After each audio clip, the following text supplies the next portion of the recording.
Welcome to the I'm Such a Pisces podcast. We're two friends taking an explorative journey into all things astrology and a little woo. I'm Christine. I'm a creative, intuitive counselor and coach, and astrology enthusiast. We Pisces like to wear all the hats. You can find me on IG at The Dreamy Piscean. And I'm Shelby. I am a licensed social worker, a big feelings person, and a light skeptic. Here to learn all the astrological things. You can find me on Twitter at Shelby Tweeting, and being a Cancer rising on Instagram at Shelby Cooking Things. Welcome to our show. Welcome back to the I'm Such a Pisces podcast. I'm Christine. And I'm Shelby. And welcome to our show. How are you, Shelby? How am I? I'm good. It's after work. It's been a busy week. It's only going to continue to get busier. I don't know. I'm fine. Neither of those were feelings, Shelby. But I know. God, sometimes I forget that you were a therapist for such a long time. That was like a very therapist thing to say. I know. I was like, I'm just gonna hit her real quick with it. You know, she's Please like, do. I'm good and I'm fine. I'm like, neither of those. I feel content. Come on. I feel a little overwhelmed. I feel mostly at peace. Well, you know Mostly. what? I'm here for that. Mostly at peace, you know. A little overwhelmed. Also content. So, you know, those are mostly positive things. Those are all feelings. Then they're all feelings. You're very correct. We can have all kinds of different sure can. kinds of feelings. They can be all over the place, like mine. How do you feel? That's enough about me. How do you feel? Well, you know, you've heard about my frustration and my overwhelm, and I also feel at peace currently, you know, because I have communed with nature. Yes. My plant medicine has, you know, been doing its thing, so, you know, I am at peace for now. Christine got the party started after work, so we're all good now. We're all good now. You know, see how it just makes everything better. You know, I came and I, you know, had my time, and then I, you know, vented to Shelby for probably a whole hour. You know what? Sometimes I feel like we need that so that the podcast episode does not turn into a 2.5-hour episode, because otherwise it all comes out on the podcast. But also, it really sets the vibe. Now I'm in a great space for recording. We've cackled together. We've, you know, had a little gossip time. Like, you know, it just it's a great pregame. That's yes. We pregame our own podcast with another with a conversation before the conversation. Yes. Mm-hmm. Yeah. I feel like it's already a better energy than last week. I was really I was tired and had already done a bunch of things last week by the time we recorded, and you had COVID, and it was just last week we were really pushing through, but now I feel like we're in a good space. We're so much better, you know. I feel like the sun is shining. Maybe it was shining last week, probably was, but you know, just feels brighter, even though the week's been kind of crazy. But yeah, it is also it is definitely raining or about to rain here. So. But that's okay. I kind of like that vibe. It's like chill. It's like, you know, I love it when it rains. I don't know. Yes, also true. Yes, you need that, like it's like a forced rest. Exactly. Unless, you know, people, you know, are out, you know, doing their thing in the rain. Usually for me, I'm inside. So, yeah, it's if like at all possible. Mm-hmm. Like, just chill. It's downtime. It's slow down time. Mm-hmm. Yeah. I'm into it. Yes. So. Well. Do we want to do co-star? Let's do co-star. All right. What's yours giving today? So today, co-star says, an urgent reaction rarely helps an urgent situation. Man, if that is not one of the truest things I have ever heard. Okay. All right. I was like, okay. And I actually did read that this morning. I'm like, okay, well, nothing urgent is happening today. No, I mean, fortunately. The way my day is going. Right. You know, and that is not a bad thing. That is not always a bad thing. Yes. So, do belly laughs. Mm-hmm. We've done some of that. Check. Dancing shoes. Like, okay, well, I haven't done that today, but we can make it happen. And appetizers. Ooh, I love an appetizer. Okay, right. Like, I might have to have one in a little while. Okay. And dancing shoes, I feel like your dancing shoes are just your skates. True. Yes. And I still will do that a little bit later. Before I go to sleep and get a good sweat in. Yes. Don't show up unannounced. Now, I always call before I come, okay? Outcast. I won't just pop over out the blue. Yes. That always. That is just like always in my head. I heard as soon as you said it, I was playing it in my head. Yes, that's exactly the sound. Come on. Yes. When you get the references. Hey. Yes, I don't know about the showing up unannounced. Like, that's just not my vibe. But, I guess it's some people's vibes. I don't know. I wouldn't want someone to do it to me, so I will never do it to someone else. Yeah. It's weird. It's just like, just call me, just to send me a text. Like, hey, I'm about to pop over there. You don't know what I'm doing. You don't know what I'm doing. You don't know what I'm doing. You don't even know if I'm at home. Like, exactly. No, it's just not. No. Don't editorializing. Okay. Like, we both had the same reaction. Okay. All right. Yeah, I already don't edit this podcast very much, so it's fine. Right, like, okay, don't edit myself today. We'll see about that. Don't picking sides. I like, I'm a good middle ground, I love a gray area, honey. So Christine is Sweden, or, they're really not as neutral as they say they are. Yeah. Whatever. A better version of that. Right. Just like, hey, there's this place in the middle, though. You don't have to do either of those things. We can just be here in the gray. With Christine. Yeah. I feel like it's just very Neptunian, It's just like, we're not gonna, pick a side. We're not gonna be like black or white about this thing. Let's just nuance. Make a new color in the middle. Yeah.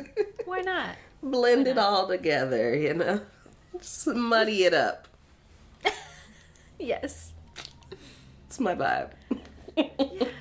Was that it? Was that all of your don'ts? That's it. Okay. So, I'm into it. Yeah. What's your co-star given to you? Mine says, you're stronger and more capable than you think, which, is a nice sweet little reminder. Yes. Thanks, co-star. That feels good. It's like, thanks, Mom. Yeah. Thanks, Mommy. Yes. Yeah, it's good. I feel like I've gotten that one a couple of times recently. Oh. So, I don't know, maybe affirmations. I need the reminder, I guess. Mm-hmm. My do's include rock climbing, which, okay. I'll tell you about this later, but I've been doing a lot of different kinds of exercise recently. Yes, you have. So maybe I should add rock climbing to the list. I took a pole class yesterday, so I'm like, ooh. Yeah, it was really fun. I'll tell you about it, but yes. Anyway, so rock climbing, art films. Oh. So not foreign films, art films. Art films. Mm-hmm. And self-portraits. Oh. So, I don't know, whatever that means. I'm not much of an artist, like a visual artist. Film, self-portrait sounds like it could get sexy, Ooh. It does sound like it could get a little sexy, Okay, all right. I'm always going to take it there, right? I mean, yeah, that's get your mind out of the gutter or don't. It's the Aries, this is the Venus. perfect place for that. Yep. He's like, art, self-portrait, nude, right? Oh, okay. Nude. It's like selfies, paint me like one selfies, of your French girls. Video. Like, yeah. Let's, Yeah. spice it up. Let's do it. I'm feeling very, I'm feeling... You had your pole class yesterday, so... Yeah. If nothing else, I don't know if I'll keep doing it, but if nothing else, it's like a fun little like, oh yeah, I do feel kind of sexy, I'm like in that little vibe. Yes. So look, okay, I'm going to tell you, you have to get the shoes. I know. When you get the shoes, did y'all have shoes on? Did you? No, we did not. But the instructor, who was very cool, was like, shoes, they're not required, but they are so encouraged. And I was like, okay. Like, get the real stripper shoes. Like, for real. It takes it there for you. Like, I loved that shit. Like, do you have a pair? I don't have them anymore. I used to have a few when I had my pole. Like, I had the whole, but I didn't have, at the time when I had my pole, I didn't have a place that had smooth floors, so I had carpet. So I never really got to wear my shoes with my pole, but like I would always wear my shoes to class. But like it makes a difference. Okay. Maybe you get into that character, girl. You just, like, yes, like P Well, Valley up in ego. here. Like. I'm gonna have so many alter egos. I'm sorry, I know I'm tangenting, but I feel like that's okay. We've got a pretty quick episode today. I started the pole class. I'm taking I took the like intro class last night. I'm taking intro to pole tricks. Yes. Pole tricks level 1 next week. Because there's like 4 levels. Exactly. So I'm just gonna take all the level 1 classes and like see if I want to buy more or whatever, because I've got like 3 in my like little intro offer or whatever. Oh, okay. Yes. So I'm gonna do that. I'll update you on how it goes. But I'm gonna do that, and then so I'm like, okay, I got a little alter ego, stripper persona or whatever. Yeah. And then I have I'm gonna do a roller derby boot camp this week. Mm-hmm. On Sunday, and so I'm like, okay, like I need a little derby alter ego. Yes. Like, how they all have names and stuff, like funny little like. What's your name gonna be, Shelby? I don't know yet. I don't know. I feel like something related to snakes, maybe. Ooh. Like something kind of like slithery and like, ooh, I'm just gonna slither right up in there, like right past you, just slither right by you. You said it the right way the first time. Up in you, yeah, you know what I mean. I'm gonna slither up in there, go ahead, girl, slither up in there. We're working on it. Like I don't know. I feel like all these people already have their derby names. Hang on, I'm in so I joined the they have a little forum where they do all their announcements and stuff, and everybody like, has their names listed, and they're so funny. Toucan Slam is one of them. Oh, that's cute. Which I'm like, that's cute. They're all things that are like, I'm gonna knock you the fuck out. Yes. There's Toucan Slam. There's they're all Sid Vicious, Mac Truck, Cobber Knocker. I'm like, what the fuck? come up with these names. Like, they're hilarious. Wow. But anyway, so yeah, they're offering like a little boot camp thing. I went into this local skate shop in KC last week to get some new wheels, and I walked in. I've like never felt so welcomed into a store in my life. They were like, "Hey, have I seen you around before? Do you want to join the derby?" And I was like, "Yes, yes, yes, please." Yes. It was so funny. So it's a woman-owned skate shop, and I feel like the vibes that I'm getting are the roller derby is like a very bisexual sport. It is. I walked in there and it was just all of these like very attractive, femme presenting women or whatever, and they've all got tattoos, and they've all got their skates, and they've all got piercings or whatever. And Jack and I walked in there together, and they like ignored Jack completely, and they were like, "Hey, you," and I was like, "Huh." Like, okay, so the derby is the pickup spot. So I'm that's like, what you're saying. Yeah, I think maybe that's what spot. I'm saying. I'm like, all right, yeah, I feel safe here. I'm like, I feel some feelings about this. Like, this is good. This is good. This could be fun. I find a little special friend up in here. No, but really, I just want to be better on skates. I want to get some derby skates, and then I want to get the aggression out. I told you a couple weeks ago, my therapist was like, "What's your relationship with anger?" And I was like, "Yeah." Ever since then, I've been like, "Yeah, let me go push some people around." I hear you. Anyway, sorry. That's a fun way to do it. I was doing co-star, and I got us so far off track. Sorry. I thought we had moved on for co-star. See, we're just chopping it up. We're just chatting. I don't think I gave you my don'ts. Oh yes, come on, give us what you don't, what you're not gonna do. What I'm not gonna do is big breaks. So, I guess I get to do the art films and the self-portraits, but I can't expect that it's going to be a big break for me. Pirouettes. So, noted. Nope, okay, don't do that while you're doing the movie. Yeah. Right. And hand mirrors. You had hand mirrors one time. I was like, did I have that before? It's okay, yeah. Because I remember, like, you can only think of one thing when you think of hand mirrors. And why we don't want to use them at least. Like, why not? Like, why not? Oh, okay. You don't want to see what's happening down there. You don't want to look? Right now. Like, okay. All right. Well, I'm like, I got this, I'm trying to do this self-portrait. I just want to make sure everything on the self is looking the way I want it to look. But it's an art film, so it can be weird. It's fine. That's true. It's an art film. You know what? You're right. You are right. It's an art film. So that's co-star. That was probably the longest co-star we've done in a hot minute.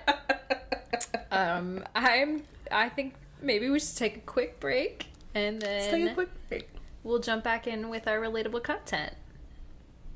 All right.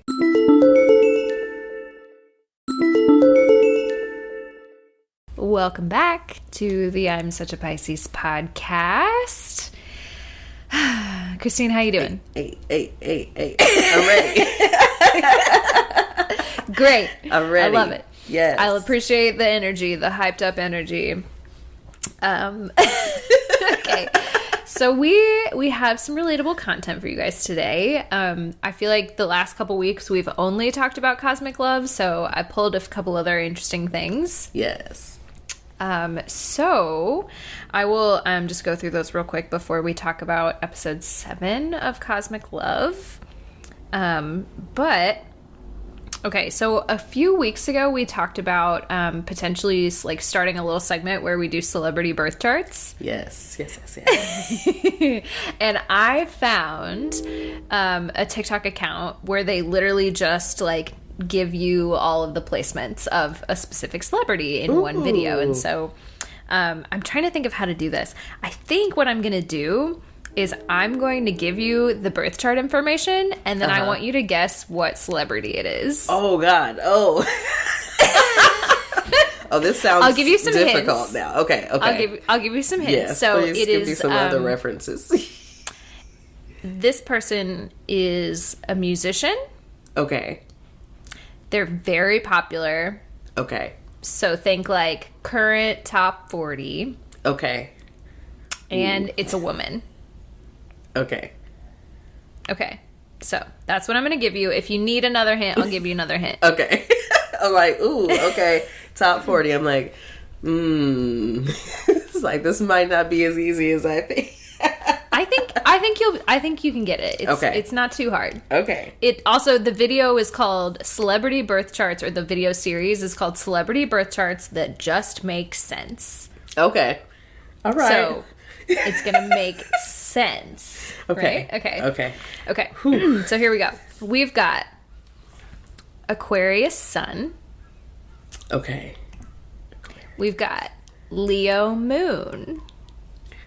Okay. Taurus Rising.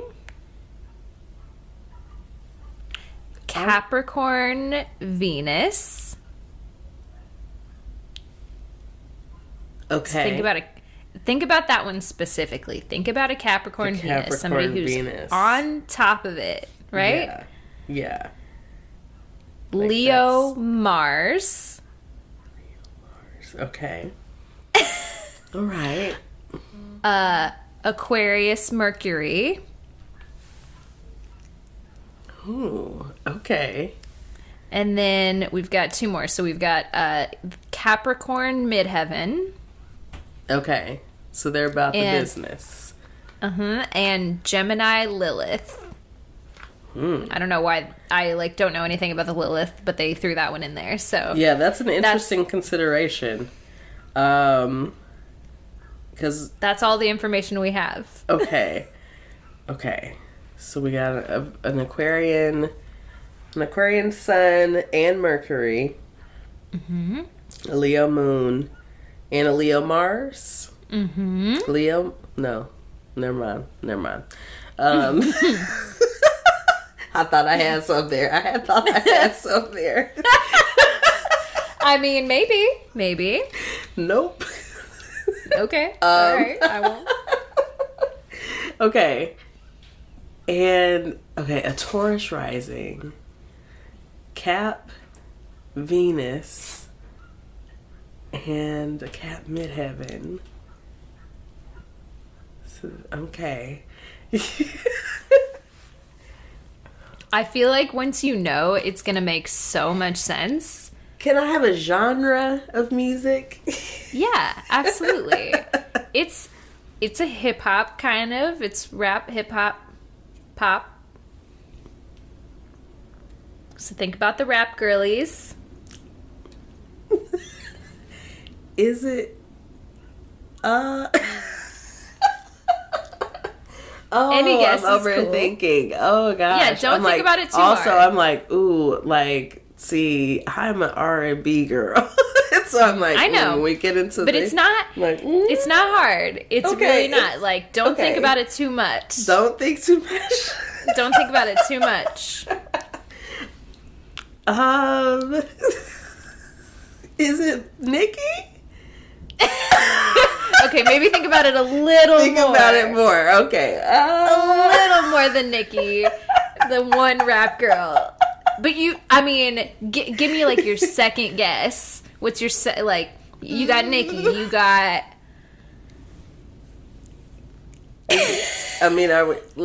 Look, I was just listening to some stuff earlier with Nicki and Cardi and Nicki and Kim. Yeah, all the feuds and the things. Do you want me to just tell you? Yeah, you got to tell me because I'm like, Is it Megan? I really thought it was. It's Megan. It's Megan. It's Megan. Okay. That's Megan's birth chart. I wanted to guess Megan, but I was like, well, I don't. Does she give me Aquarius sun? I don't know. See, it's funny because I guess maybe I'm more of a hip hop girly than I give myself credit for, but like all of them like all of them tell you their sun sign in a song at some point. Oh, see. Like there's a Megan song where she's like, maybe it's because I'm an Aquarius, love to have fun and not scared to fuck or something like that. I'm just like, oh yeah, that's, yeah. See, girl. I'm like, okay, yeah, I knew you were an Aquarius. I'd be like, that's why I'm like, I'll know like a popular song, like something that's probably been out there for a minute. But like, if it comes to like what I'm putting on for myself, right, it literally is always the same. Like, that's I think fair. I told you about that one year on Spotify that did my like end of year review, and it was like 5 different subgenres of R&B. Yes. Yes, Spotify loves to get real specific about your different genres that are actually kind of the same thing. Yeah. It's like the BPMs on my music is real slow. Real low and slow. Christine's listening to like baby making music all day, every day. It's like, why am I doing this to myself? We're either crying or we're fucking. Like, that's the vibe. Crying? We're crying or we're fucking. Like, if there's no in between, that's the problem. Like, why don't you listen to something else? Anything. No. That's funny. I thought it was an easy one. I'm sorry. I do know I'll go Megan. for an R&B. I know you know Megan. I was like, I wanted to guess Megan, but I was like, I don't really know. I'm like, damn, I don't know enough about Megan to even make the astrology make sense. Well, I was going for, so all the songs are like talking about like being very dominant in sex, you know. I'm like, okay, the Leo Mars, like that tracks for me. Yeah. The Capricorn, we're all about the money, like, yeah, you know. True. I don't love anybody unless you're paying for it, like, you know. Yes. The Capricorn. See, I get it. Yeah. It made sense to me. I hadn't spent the time though. I haven't spent the time. I need to spend the time, but I haven't spent the time with the work. Okay, now I have work to do. I'm gonna go listen. You gotta be in the mood for it. Like, I understand, like, it's hard to get yourself to be like, all right, I'm gonna listen to this. If you're not in a space for it. Sometimes, you know, I have to listen to it while I skate. That's gonna be what it is. I'm gonna have to listen to it while I skate. I'm gonna send you some things for a skate playlist. Okay. She has a song with you know Phony People? Nope. They're like a R&B group. They're like real cool, but they're a band, like a whatever, and she has a verse on a song with them that is like such a good like little disco skate song. Ooh, okay. With a little Megan verse on it, and it's so cute. Yeah. Anyway, I don't know. Okay. Yeah. Send me your pics. I'm here for it. Yeah. That's what I mean. Go ahead. Oh, sorry. Go ahead. I was gonna say I've been listening to a lot more music lately, so I would love to make you a little skate playlist if you're up for it. I'm definitely up for it. That's when I have to listen to more upbeat music, and that's why I'm like, see, that would be the appropriate time because my other playlists do not work as well when skating. I'm like, okay, I can't. What am I doing? Slow skate. Real slow skating. Which is okay too. That's okay too. You know, you need a partner. Ooh. Oh, I might have a little partner. Ooh, I might have a little partner soon. We're going to see about it. Ooh, okay. It's the same person that we talked about last week. They're on skates as well? They are looking at getting some skates. And I'm like, if you get some skates, you have been claimed. I told Melissa. I was like, baby. It's on now. You know. You better get used to sleeping on the couch. He's already. Right. I'm just kidding. Because listen, things could get interesting now. Like, he's an athletic person, like, so probably won't take as long to pick up. Like, oh, buddy, I'm ready. I love it. We're going to be having our little videos at the skate rink. I can't. Okay. Just all wait right. till one of the kids finds your TikTok. Oh, girl. Just wait. Oh, God. Oh. I gotta worry about that again. I'm gonna drive the boat on this. The boat. I'm gonna drive the See, there we go. I know that's a Megan reference. It is. It's via the friend zone that I'm referencing it in this moment, but I'm gonna drive the boat. Yes. I'm going to drive the boat into our next piece of relatable content, which will tie in very nicely with our meets that we're talking about today. So I think I mentioned this a few weeks back, but I've been spending a lot of time on Astrology TikTok. Yes. Which is a very interesting place to be. But I found this one astrologer TikToker person. Her name is Atalia Hope. And she has a video about the worst, in her astrological opinion, the worst parent-child combos. Ooh. So, spoiler alert, we're going to talk about parents and their natal charts today. Trigger warning. Trigger warning. If you have a fraught relationship, we will talk about it with more nuance during the meets. But this is just like a TikTok that I found that I thought was kind of funny and interesting. So I'm not going to expound on it too much because I don't want to like play the video or anything. But I'll put it in our show notes so that you guys can watch it and hear her like reasoning for why these are the worst parent-child combos. But if you know anything about astrology and sun signs in particular, this will probably make sense to you. Okay. So, the first one, which I thought was like the most interesting one to me personally, because it involves Pisces, is having an Aries parent and a Pisces child. And she just kind of talked about, she said specifically if it's a Aries mom and a Pisces daughter. Ooh. The like. Yeah, it's a clash. The level. Yeah. The level at which they will clash is like too much. And there's a lot of emotion. Like, as Aries has a lot of emotion, it's just a difference. Yeah, so that's a lot of energy. Yeah. Exactly. Exactly. I thought that was really interesting. So she only gives 3. The next one that she gives is a Leo parent and an Aquarius child. Ooh.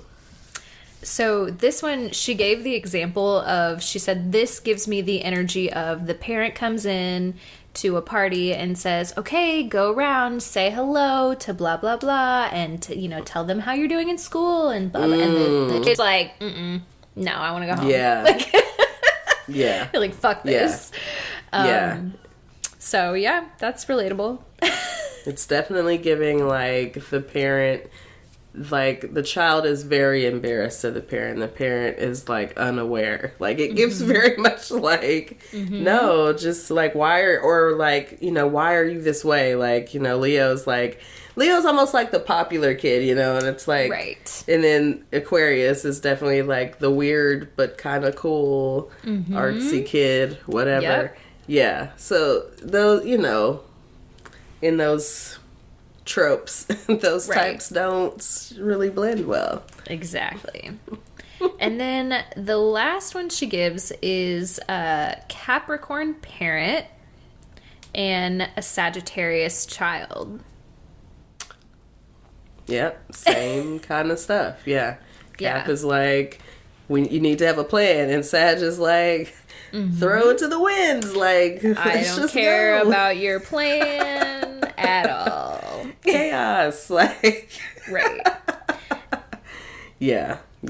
Oh, interesting. So, 2 of those at least are back, like back-to-back signs. Yes. Interesting. Yeah. I think that's interesting. That's a good point. I'm looking really quick. I want to look at the video because now that I'm looking at this, I'm like, maybe it was only 3. I thought there was one more because I remember. Oh no, that was a different video I watched. Okay, never mind. I thought there was one with Libra in there, but there wasn't. That was something different. But yeah, because we're talking about parent-child combos, I was like, interesting. Parent dynamics are there's just so much to talk about there. There's so much. So much. But we'll get to that later. For now, we're going to just kind of do a little quick dive back into our Cosmic Love recap. Cosmic Love. So I did a terrible job of, per usual, remembering like what happened in what episode. But last time we talked a little bit about episode 5 and a little bit about episode 6. So we left off with who was the last person. They left on that cliffhanger of who Maria was going to choose. Yes. And she, so I don't know, did you follow up on it? Do you want to say? Or yes. Okay. So this episode opens and Maria, you know, she is in her, you know, she's freaking out. So yes, I mean, she like full on just was like, I don't want the cameras recording me. Like, okay, girl. Like, whew, all right, bring it down. Just take a deep breath. It's all right. And then by the time she came, like, with the decision, she was like, CJ, like, all right, bye. Like, it was not surprising at all that she sent him home. Right. But then, you know, you have this whole scene after that, which, I mean, I understand to the degree. Like, everyone's sad because, of course, this is, you know, the first members of the group that are leaving, and they've been having this experience for however long all together. And so, you know, Maria is really having a hard time with this as well because, you know, this feels like family, which again, Capricorn, you know, we are bonded.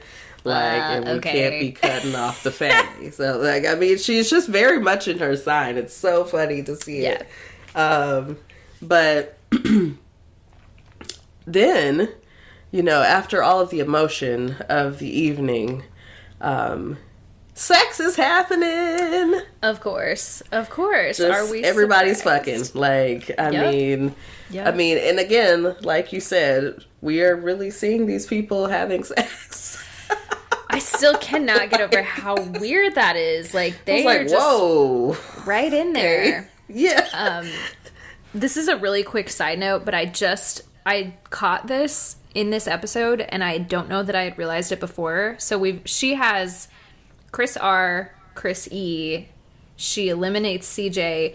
Did you? Yes. CJ's first name is actually Chris. Did you know that? Oh, all of her matches' names were Chris. I think his nickname is CJ, but his like first name is Chris. No, I did not realize that. Like, she had to get rid of one of the Chris's. Right. Like, one of the Chris's has got to go. There's too many to remember. And obviously we cannot have Chris, him. Chris, and Chris. Right. No. It's way too many Chris's. Like, and then what are Javier. the odds? And then Javier. Poor Javier. Just poor Javier. Yeah. So,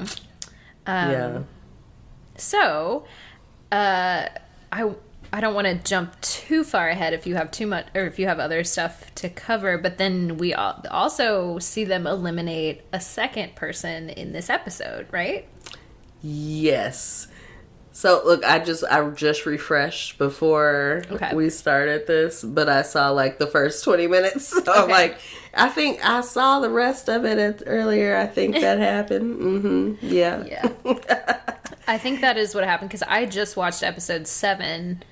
So I'm trying to remember, like, okay, I don't want to skip ahead to episode 7 because some interesting stuff happens there that we will talk about next week. But yes. Yeah. There's just so much. I mean, I think this episode really the focus was a lot on the pairings that have paired off. So like that evening after all of the eliminations, we have Maria and Chris R, who, you know, make their connection. And we have a hip connection. And we have Noelle and Gemini Jasmine, who is now the only Jasmine.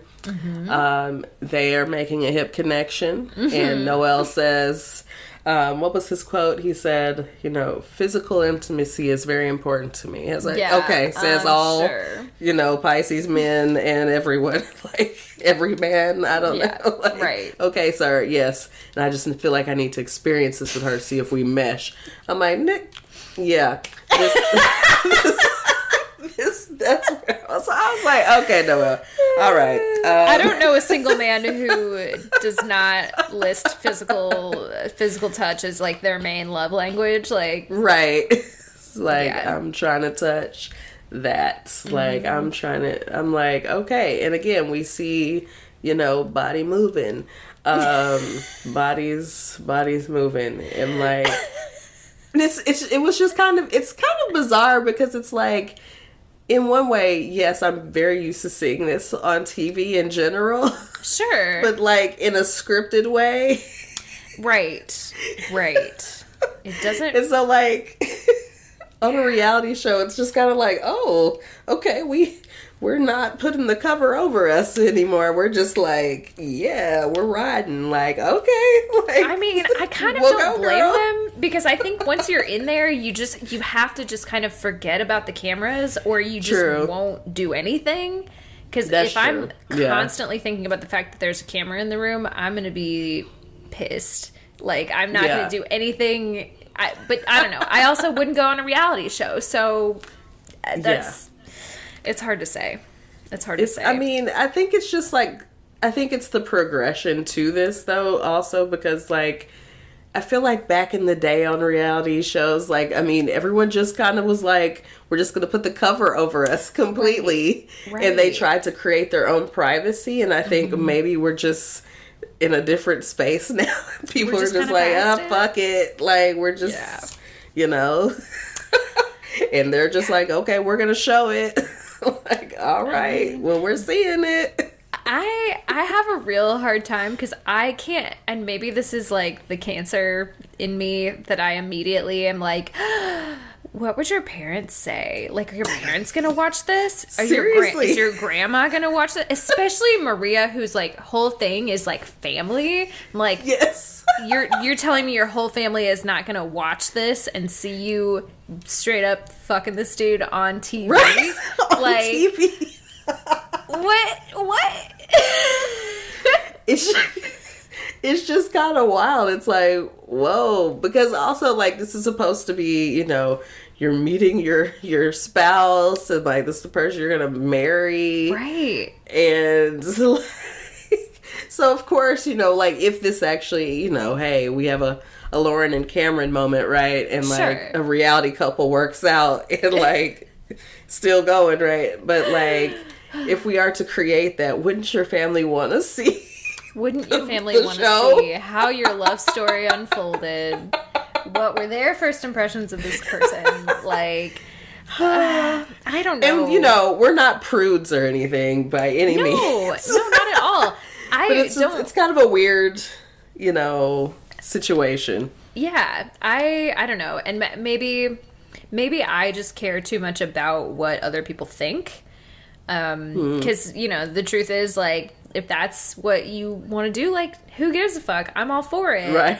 But, like, I, for myself, cannot imagine, like, also, I know my family well enough to know that if I was on fucking TV, they would be watching. Yes. They would want to watch. And I would have to be like, no, don't. Also, please don't watch this. That leaves me up to, like, my mom follows our podcast Instagram, and sometimes I'm like, is she listening to the show? Is she listening to the show? Mom, are you listening to the show right now? I don't know if I like it or not that you're listening, hey, but Mom. Nothing I can do about that. Like, nothing I can do about it. I put it out there. Right. I mean, it's, hey. If she is, she's not talking to me about it, so that's if she probably is, for the best. Thank you for listening. Thank you for listening, Mom. I know. Thanks for always supporting me in everything that I do. Thank you for your support. Even if you don't really like it, you are very supportive. Oh, sorry, can I tangent really fast? Sure. That reminds me, I got another tattoo the other day, and I'm seeing my parents more often now because, like, I live here in the same city as them. Yeah. And so when I got this big tattoo, I didn't tell them right away. And then when I did, she was like, what, are you, like, trying to hide it? And I'm like, no, I don't know. I just didn't tell you immediately. And so then when I was getting this other one, I was like, oh, yeah, I'm getting a tattoo today. And she was like, oh, okay. And I was like, well, don't sound so excited about it. And she's like, well, I'm never going to be excited about it. And I'm like, well, do you want to know or not? Like, which one is it? I'm not sure if I should tell you or if I should not tell you. Like, anyway, sorry. It's the whole thing. But, yeah, sorry to tangent so far. No, I mean, parenting tattoos, it's a tough one, you know. I mean, my parent, my parents are conservative anyway. So, like, tattoos, I mean, the first several tattoos I have very small.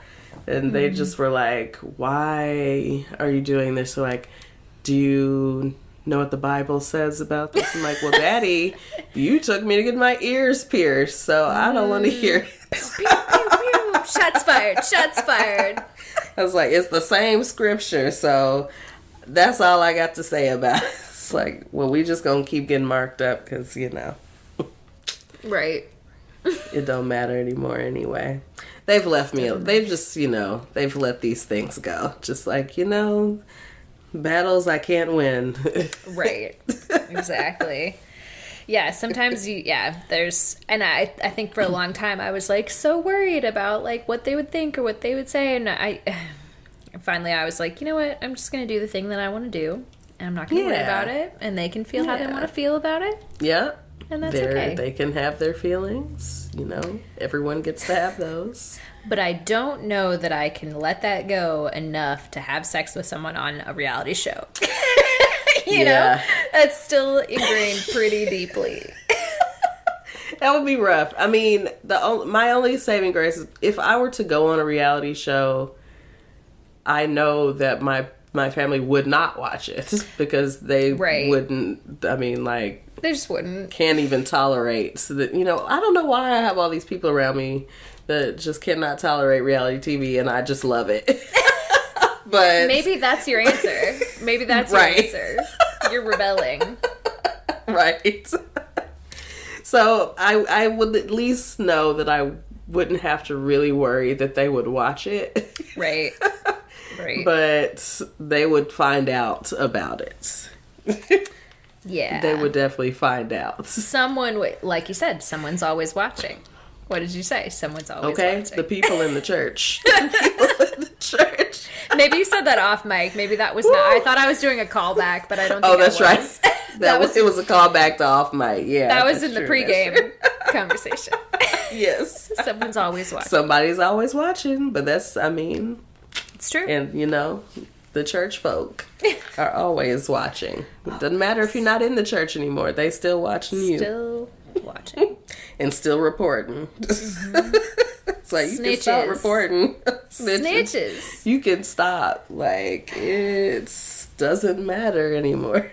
Really doesn't. We're all adults here.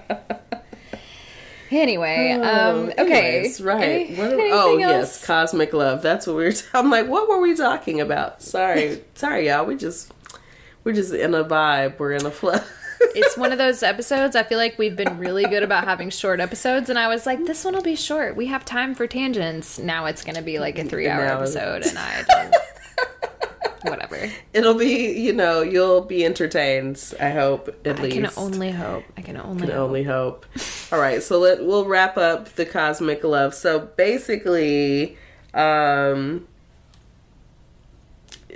was having sex. This is also when we see more of Darren and Teresa, them having sex. So, half the episodes, people having sex. Right. So except then once we Connor. get beyond that, except for... Poor Connor. I don't think he's even kissed anybody yet. I don't even think he's kissed anybody yet. Oh, no. And, what's our friend? Phoebe's guy. Phoebe. Philip? Philip is horny. Hey, also, he's not afraid to say it. Not afraid to say it. I will say, awkward thing, Maria sleeping on the sofa and Chris E coming up and that whole moment after she had had that night with Chris R. I didn't get much sleep last night, and he's like, oh? He's like, oh, were you up late? What are you? Yeah, I was. And poor Javier, he's not even standing a chance. He's like... Javier knows he's next. Yeah. Is it... I can't remember which one. Was it Javier who, like, tried to come in the room while her and Chris R were, like, in there hanging out? Do you remember that? Oh, yeah. Before they were, like, you know, really getting into it. He was, like, walking around the house, like, where's Maria? Where's Maria? Yeah. Goes into the room, is, like, knocking on the door. It's like, man, she clearly does not want you in here. Get out. Right. Like, what? Yeah, that was very awkward. It's very awkward. Yeah. I want to know which producer told him to do that. Right. Because that's some weird stuff. Yeah. It's like, once you go back on your own, I know what's happening. Like, I don't need to venture to find out. Like, I'm good. I'm going to just be over here. Yeah. He was just being intentionally obnoxious at that point, but... Yeah. You know. Yeah. But yeah, so there was a second elimination, right? Yes. And I don't remember, but I think I know who was next. Mm-hmm. I fell asleep at one point. Okay. Do you want me to tell you? Yeah, you go ahead and... I know who... I saw the next episode, so I know who went home, but like... Yes. Yes, go for it, girl. So, let's see. Connor sent home Anna. Yes. Which not super surprising because he had sent home Adriana the week before. So now he's left. He clearly has a type. He's left with these two blonde women. The two blondes, yeah. Then we get Maria, who sends home, surprise, surprise, Javier. Javier. So now she's just left with the two Chris's. Yes. Phoebe sends home... what's his name? I forgot his name. Yes. Hold on. Caleb. Scottish. Yes, Caleb. No. Yes. Mm-hmm. Scottish guy. Yeah. Caleb. No surprise there. So she had sent home David the week before, and then she sends home Caleb. And then we get... Who did I miss? Noel. Oh, Noel, of course. And Noel sends home... He sent home Cancer Jasmine... And then he sent home... Wow, who were his other Is matches? it Teresa? Teresa. Did he send home Teresa this episode? Yes. Oh my gosh. Yes. He sent home Teresa. And that leads to... Yes. An announcement. We get another cliffhanger. Yes. And I've seen episode 7, so I know what happens, but I won't say. It's like, we'll save it for next week because it is... Yes. Yeah. Comes right in with the drama. Immediately. So, anyway, that's Cosmic Love. That's Cosmic Love, y'all. I'm still going to give our pitch, like, Amazon, please give us a recap podcast. We're already doing it. Yes. Just pay us. Right. Just, listen and... Come on. Just slide the deal into our inbox. Please. Please.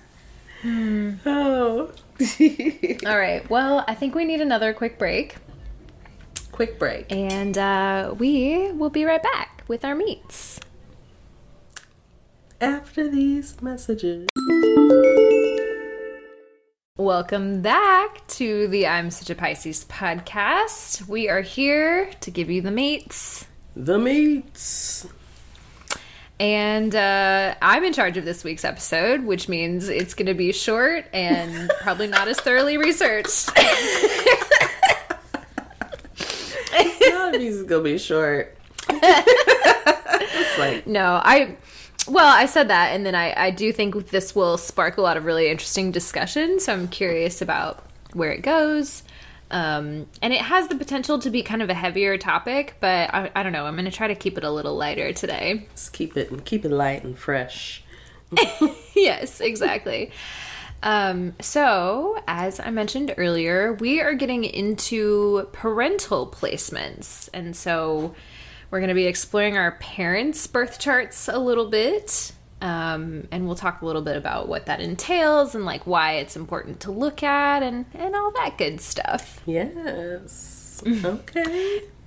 So I will say one thing that I'm not really going to get into because I feel like it could be an entirely different episode. Mm-hmm. I'm focusing more on the people who raised us and what their birth charts were, and like looking at their birth charts. I don't really want to focus on like looking at our own charts to see like how we would parent. Okay, yes. Because that's just a whole an entirely separate. Sure, yes. Yeah, exactly. So, and I feel like we could get, and we'll touch on it a little bit here and there, but I feel like that could be an entirely different episode topic, and one that like I would actually really like to talk to a professional astrologer about, because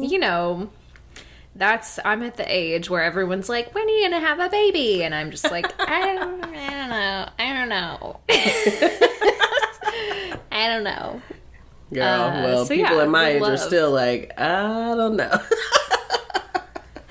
it's a little more. I mean, as long as the way that we are just having kids even later. I mean, people are like, well, I'm having a baby. I'm 43, so I'm like, oh God. So I'm still expected to be like, on it. Still gonna be asking me. It's not over, years. right? It's like at this point, I have several more years. This is not good. Yeah, I think I told you my hairstylist in Nashville just had a baby, and she's 39, and it was like so smooth, nothing crazy. Yeah, it's just like, oh, okay, well, I got time, I guess, to make that decision. And I mean, I'm like, when is the expectation over? I mean, I don't have any heavy pressure. I can't like say I have any heavy pressure to reproduce, but I mean, there are certain people, I think, probably in my more extended family, that are kind of like, okay, well, maybe she's not going to do that thing. How long is it gonna take them to figure it out? But I don't know. Yeah, but then I don't know. I'm still. I could pop out with a baby. You never know what could happen. We talked about that. We talked about it. We did. It could happen. Was that last week or the week before that we? Girl, I don't even know. Well, we brought up some people who could potentially be a donor. Oh yeah. Oh, that was. I think that was another off mic. Oh, okay. Yeah. Right. Yes. We'll leave that off mic. Yeah. But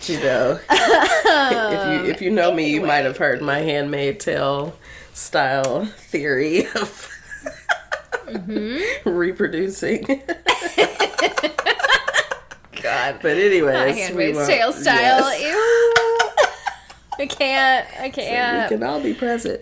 I had to stop watching that show for that reason. Girl. I was like, this is too weird. Well, it's back on, and my drama loving partner as far as television. Right. Like, let's watch it.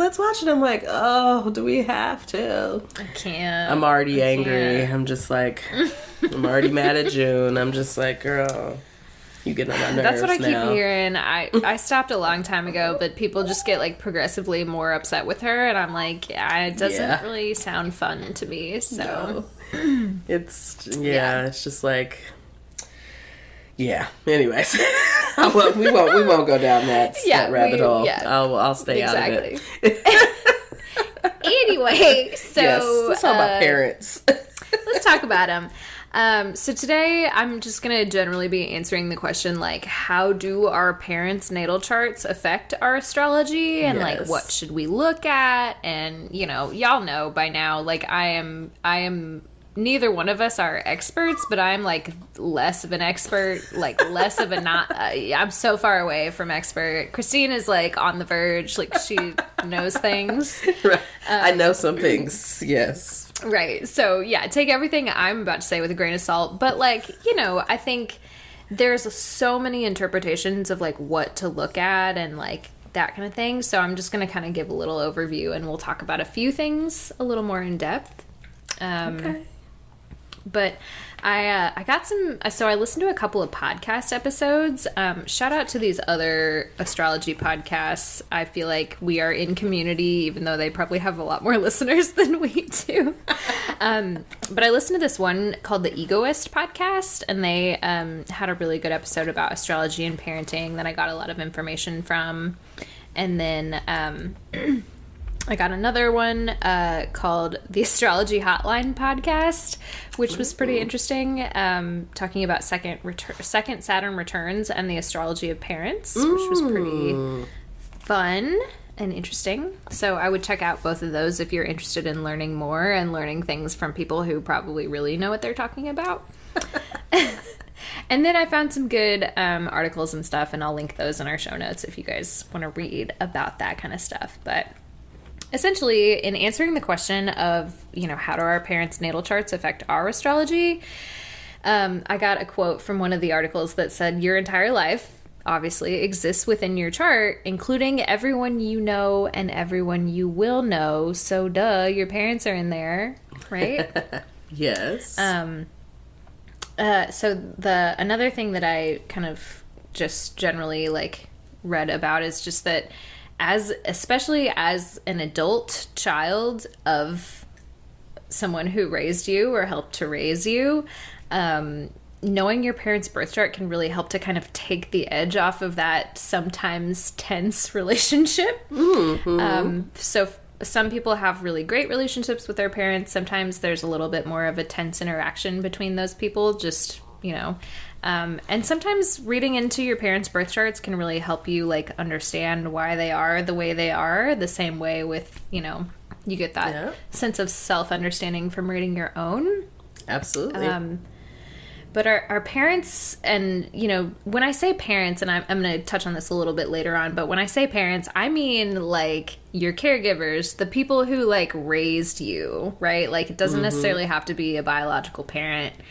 The people who you spent the most time with show up in your chart and can also tend to be the person, or the people, rather, who push your buttons more than anyone else.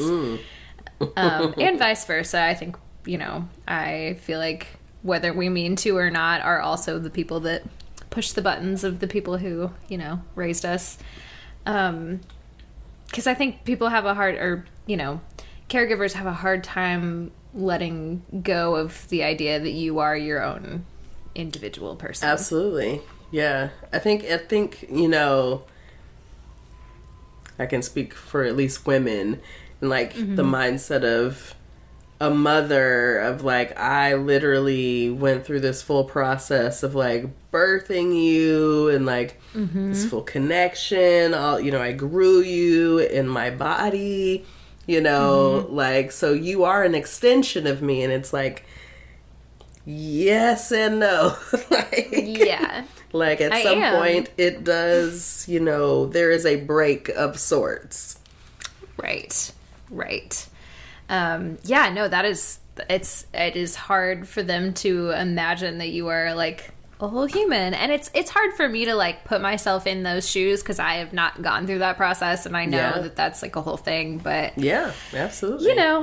Everybody is their own individual person. It's a tough one. I can definitely empathize, with feeling that this full connection with this human, and then they're well, actually, no. Right. It's no, I'm actually my own person, and there is a separation between us. Your mom's no, there's no separation. My mom's well, I wouldn't get tattoos, so I don't understand why you want to get tattoos. I'm no, I'm just kidding. Mom, if you're listening, I'm just kidding. But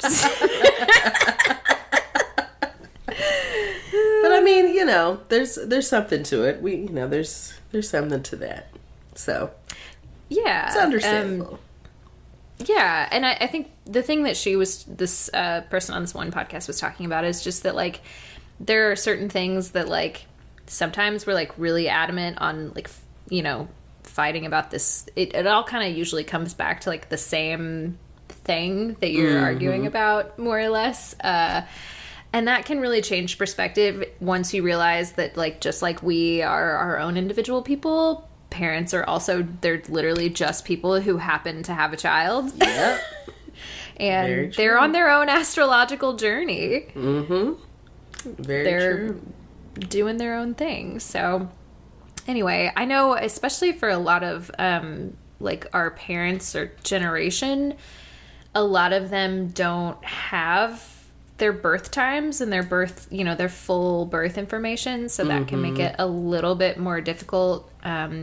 Also, if you're just not in relationship, like a lot of people are just not in relationship with their parents in the same way, for whatever reason, and they just like don't have access to that kind of stuff. But if you can get your hands on their birth time, it's very interesting. Things will start to make a lot of sense. Yeah. And I mean, even if you can't get the birth time, there's still a lot you can get, and there's a lot to understand within that. Like, you just don't get that, like, there's some more detailed information, including, the rising and probably a more exact representation of your moon. But you can get all of, like, all the other planets, and pretty much you can get the moon without it. So that'll give you a lot. But yes, nothing like having that full birth time situation. Yes. So just in looking at that, and great segue, classically, your sun sign is more associated with like a paternal presence in your life. So if you think about, okay, so we're both Pisces, that can kind of, you can look at like your sun sign is more of like what your dad brought to the table, while the moon's usually a more maternal presence. Sun and moon signs often speak to certain personality traits that your mother or father may have, respectively, and the general archetype that your father and mother embody in your life. Also, just looking at the house placement of your sun and moon sign may provide some further insight. So, do you feel like that is accurate to you? Like, do you feel like as a Pisces, like, what was your dad's presence in your life? Your more paternal presence in your life like? So, interesting. So, we'll stick with the sun, since we're talking about dad. But like, I'm Pisces sun and moon, so it's like, right. This is an interesting theory. So I can say that I can pull out some Piscean traits from my dad. Like, I feel like my dad's very like compassionate and like kind of has more empathy. He was probably, I mean, of the two, just my my biological parents, that raised me to a certain point. Then I had stepmom in my life, but he was probably, I don't want to say the softer of the two, but like my mother was the disciplinarian. Like, not that my dad never disciplined us, but she was the disciplinarian. So like, she was the she had to do that role more often. So so my dad was, that more, like, you go to your dad, but also, I'm a girl, so there's that whole piece. But like, that was kind of, but also that shifts a little bit as I get older. Like, I see more of other traits that are not very Piscean at all. Yes, and I feel very similarly. Like, I grew up with a very similar dynamic of like, I was a daddy's girl. Like, I was like, I could go to my dad and he would do anything, give anything, whatever. And like, now as an adult, especially like knowing what I know about kids and parenting, and like having worked in the therapy realm a little bit more, I'm like, oh, that like sometimes probably put my mom in a shitty position. Like, she had to be, it was like, either I'm the disciplinarian or it's just never going to happen. Like, you're just going to run wild, which, I get that. But also, that's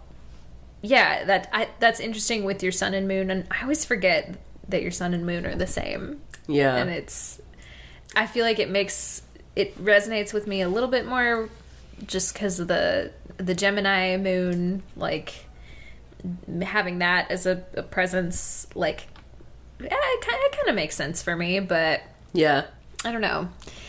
Again, I don't, like I said, I'm just like, this is like one person's perspective in an article that I read. So I'm like, I mean, it's interesting. It's interesting. I think my moon sign, I can kind of connect that with my mom, my mother a little more easily.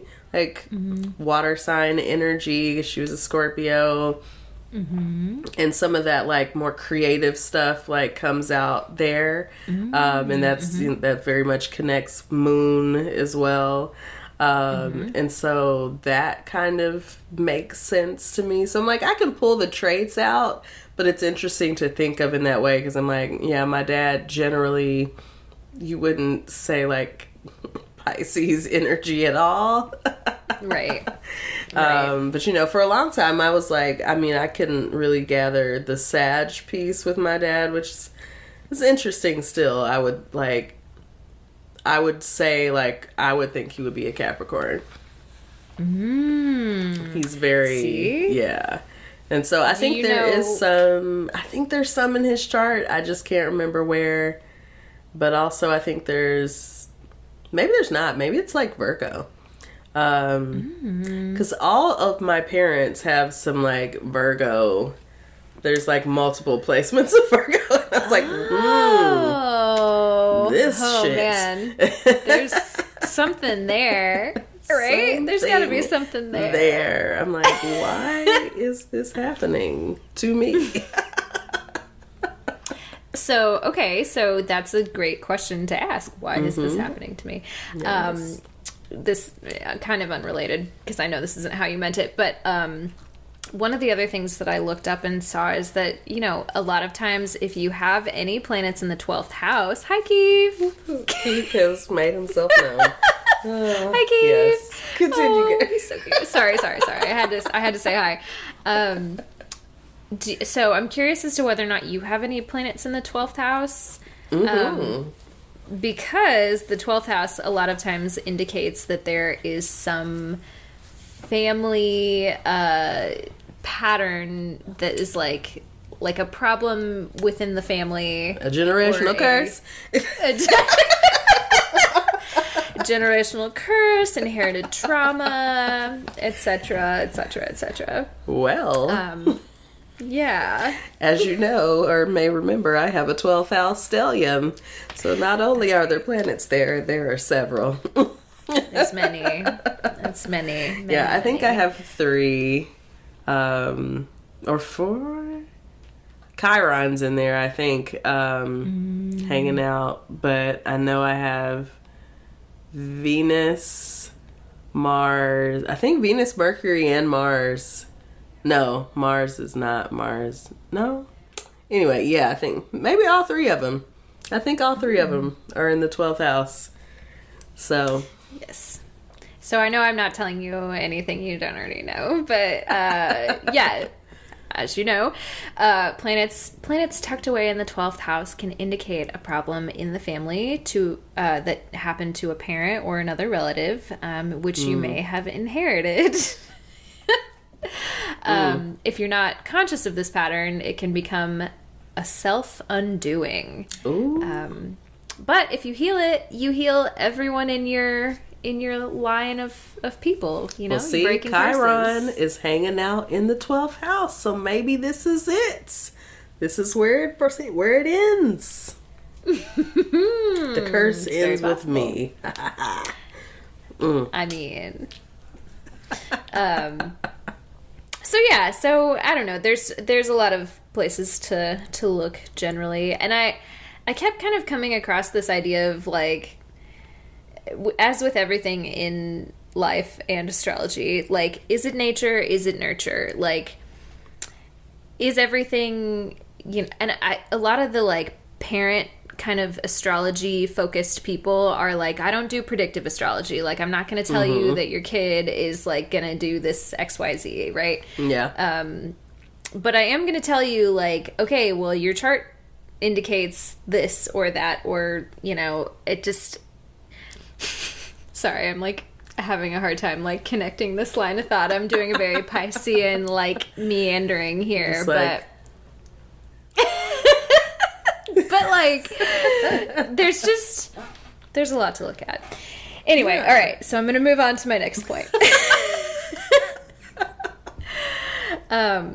So I kind of talked about the sun being a more masculine energy, the moon being a more feminine energy as far as parental influence is seen. But in a more modern context, we can just remove the gender binary from that, right? Like, it doesn't have to be the sun is the father and the moon is the mother. Yeah.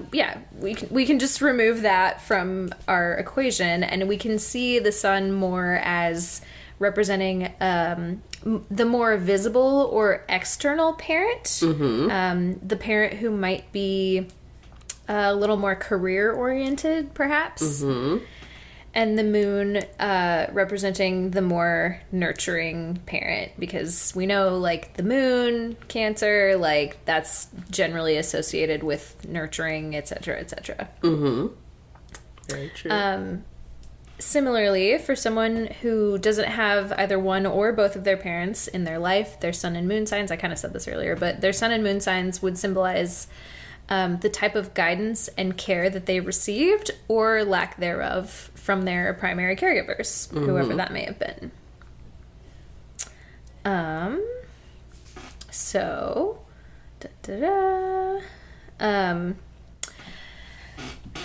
Okay, so I was looking on this Astro forum, and I found this, which I thought was kind of interesting, and it gave a little bit of an example, so I'm just going to read kind of what it was saying. So, it is often extremely enlightening to see how themes in the child's natal chart match up with the influence suggested by configurations in the parents' natal charts. One simple but meaningful example is maybe you discover that a child has a natal moon in Capricorn and also has a Saturn conjunct in the ascendant. Obviously, this configuration is literally screaming that there could be conditions in the child's childhood that are harsh, restrictive, demanding, or repressive on a regular basis.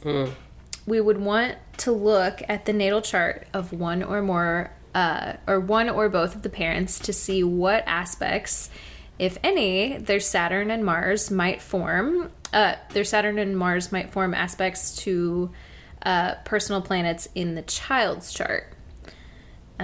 Equally important to just look at the parent's chart to see what kind of control or authoritarian tendencies they may have. So I said earlier, like, I'm not going to focus too much on, looking at our own charts to determine, like, what our charts might say as far as, being a parent. But I do think that, like, I'll just say generally, like, if that is something that you are thinking about or, like, are wanting to do, look at your own chart and just kind of, like, do the self-reflection to go, okay, like, what in here would make it difficult for you to parent. And I think, I don't know about you, but for me, one of the things that I kept coming across was, like, people who are have the tendency to dissociate, you gotta fucking work on that before you decide to parent. Just the want to. Just like, right. I want to check out right now. Exactly. Like, and I do it all the fucking time. So I also was listening to Jessica Lanyadoo on Ghost of a Podcast, has a really good episode. It's from back in 2020. It's like the very last episode she did before 2021. And she answered a question from someone who was a parent, and they were an older parent, like, trying to get to know their child, and so they looked at her birth chart and then the kids' birth charts, although they did not share that information. And she was, like, really struggling with her relationship with her son, and in the, like, very succinct way that Jessica, which also, if you guys have not listened to Ghost of a Podcast, here's another plug for Ghost of a Podcast. Yeah. It's great. We haven't plugged it this season. Yeah, maybe not this season. Yeah.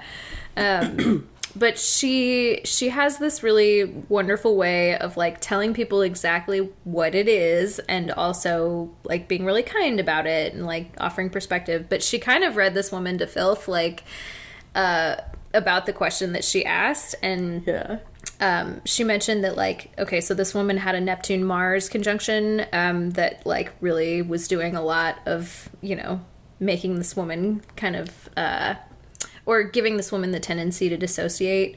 Uh-huh. And, you know, just saying, like, generally, sometimes those dissociative qualities can make it really hard to be an effective parent.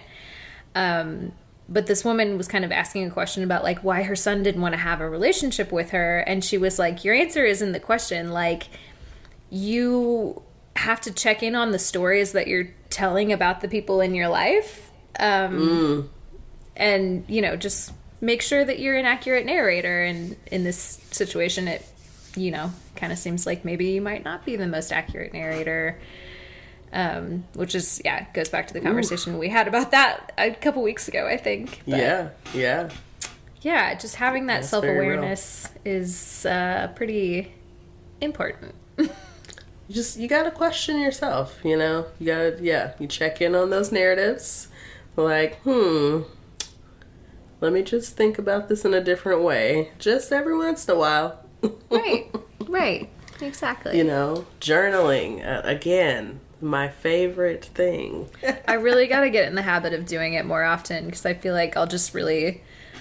I go back and read old ones that I, you know, in the times that I have remembered to keep up with it, and I'm just like, oh, duh, like, this makes so much sense. And you catching stuff like, ooh, girl. Yes. There's a lot of girl for me. Girl. As one shaking does. my head like SMH at myself constantly. But you know, we need that. Like, you know, girl, you was doing this at this 3 years ago. All right.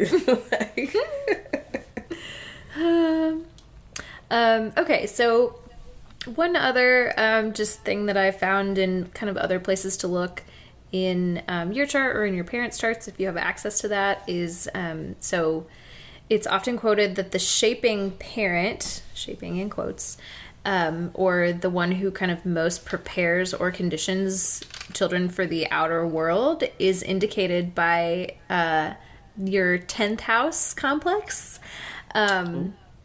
So while the more hidden parent is really closely linked to the 4th house, so hidden, just like the influences are not quite so overt, like they're not necessarily preparing you for the outside world, they're more like kind of shaping your internal, the things that you don't see as readily.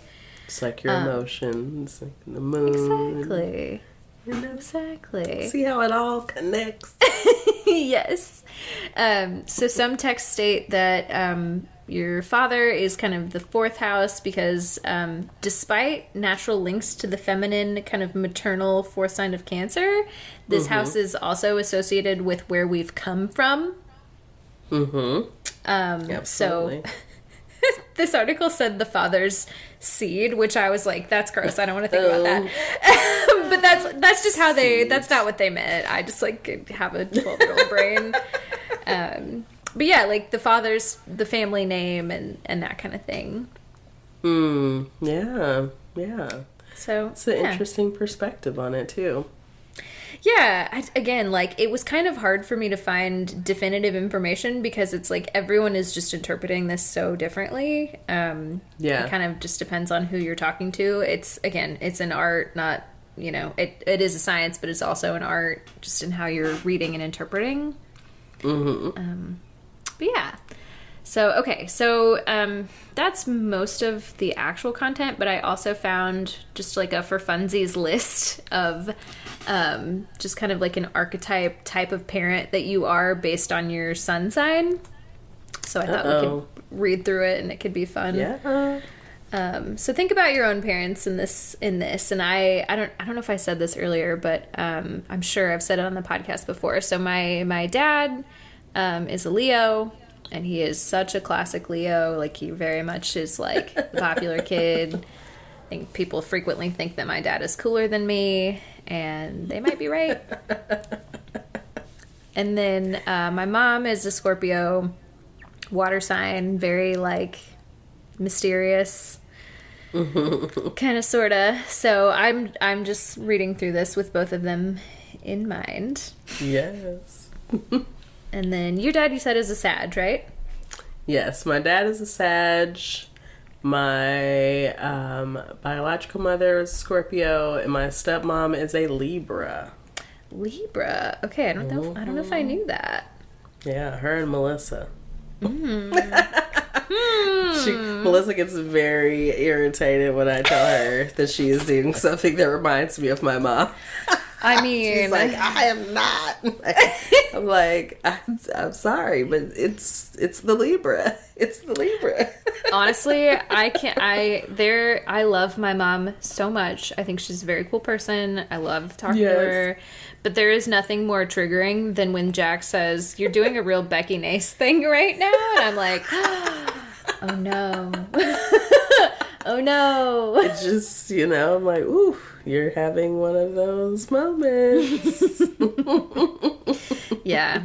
I think it would be even worse if he said, "You're doing something that reminds me of my mom," and I think I would just like explode. I think I'd be like, no. So you understand, I guess. You understand what Melissa is saying. I do. Her anger. I don't think, and I get along with his mom great, but it's just a thing, because what people are, when they're like, "You remind me of my mom right now," it's like, yeah. you're on my nerves in a very specific way. Like, what did I say earlier? Your parents are often the people who get under your skin. Yes. The most, right? Because yes, they know how to do it. They know how to push your buttons. Okay. Yes. All right, I'm going to go through oh no, I just had it and I accidentally clicked away from it. Okay. Okay, so we're going to go down the list. So think about your parental placements. If you know them, hopefully you at least know when their birthday is. So we're just talking about sun signs right now. Hopefully you at least know their birthday. Hopefully. But maybe not. A lot of people don't know their biological parents, so they might not know their birthday. But if not, think of the people who raised you. Think of your caregivers. Yes. Whoever they were. Grandparent, uncle, other family members, whoever was your primary caregiver. Yes. Okay, so we start out with Aries. The Aries father is lively, vivacious, and very friendly, loves the outdoors, very sporty, can get a little competitive at times, energetic, devoted, and very spontaneous. Also, I should say this is laid out in a very binary mother-father fashion, but like, go with what I said earlier, like the, more like whatever you felt like was the more career-oriented, kind of outward-facing parent. That's probably what we're talking about when we say father. And then when we say mother, like generally the more nurturing caregiver, whether that was a man or a woman or a non-binary person or whatever. Yes. Okay. That's just a little disclaimer on. Yes. Yes. Exactly. So an Aries mother is vivacious and adventurous. Energetic and very young at heart, feels more connected to the youth of today, which I just think is funny. Like, I'm a cool mom. Yes, exactly. That was the next line, like quintessentially cool mom. Yes. Yeah. So, do you have a cool mom? Maybe they're an Aries. Maybe. I don't have a cool mom. So.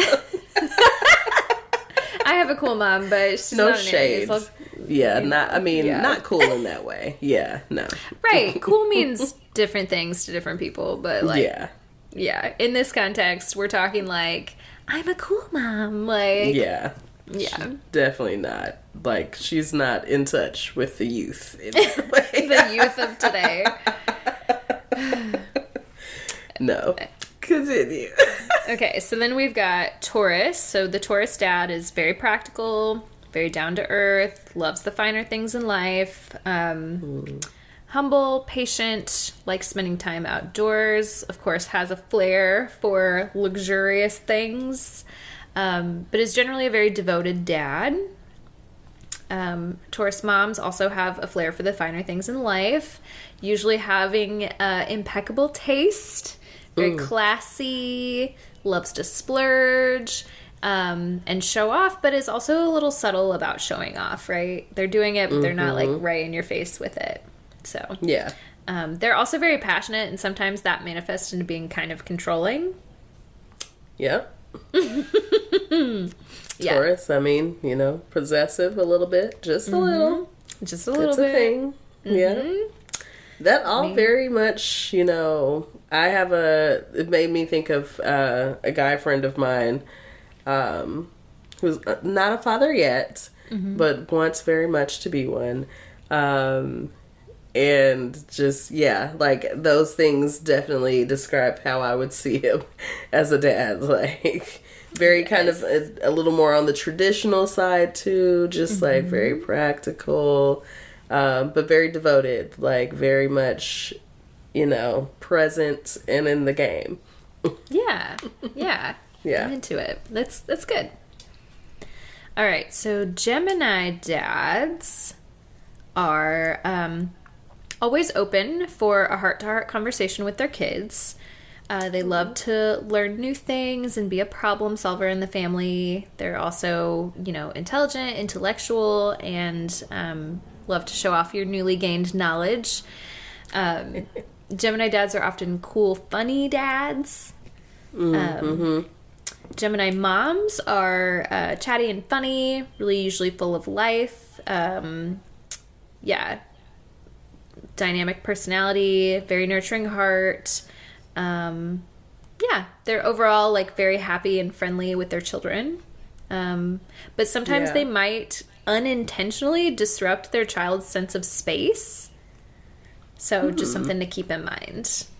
Interesting. Okay. Yeah. Gemini. Yeah. Gemini seems like a fun, funny parent. Like. Yeah. Yeah. Yeah. Also kind of gives a little bit of cool guy energy. Like, cool parent. Okay, so I'm going to try and move through these because I know it's a lot. We're only on Cancer, but... okay, so Cancer dads, obviously nurturing, sensitive, very caring, very traditional and loyal. They're passionate about the things that they care about, the people that they care about, and they also love to reminisce on their glory days, which is like big dad energy to me. Just think that's hilarious. I mean, I have to say, like, my brother is a Cancer dad, and that it's like, yes. Is that track? And he does love to reminisce on his glory days. Yes. We are like too reminiscent, again, we're both water signs, so like we love to reminisce. Love a nostalgia moment. Like always. I know my sister-in-law is like, okay, y'all, like we've heard this story. Yes. Oh, that's funny. But yes, go ahead. So, okay, Cancer moms, obviously, they are like the literal personification of like self-sacrificing, right? Their lives tend to revolve around their families, and they spend less time on themselves. Usually they're kind of a homebody. They're really great with, helping their kids develop kind of emotional sensitivity and growth and things like that. But they also run the risk of really smothering their child with too much love. Right? Yes, it's a little overwhelming sometimes. It's like, Cancer, take some time for yourself. Like, have something that's just for you. Right. Your whole identity is not up to be a mom or a caregiver, a nurturer, whoever. Yes. Okay, so Leo dads. This one's relatable. Very loving and playful. They're, again, the epitome of a fun, cool dad. Yes. They're very fond of their children, and they really make them kind of the center of their universe. Being very proud of their accomplishments. Leo moms really love being the center of attention. They're very regal, very elegant, usually have an amazing sense of style, and really like to host. So, like, have parties, people over at the house. They're a little, they have a little flair for the dramatic, but they're also pretty level-headed and calm with their kids. A Leo parent is usually comes across as the dominant parent, which kind of means they impose their ideas and their beliefs on their kids.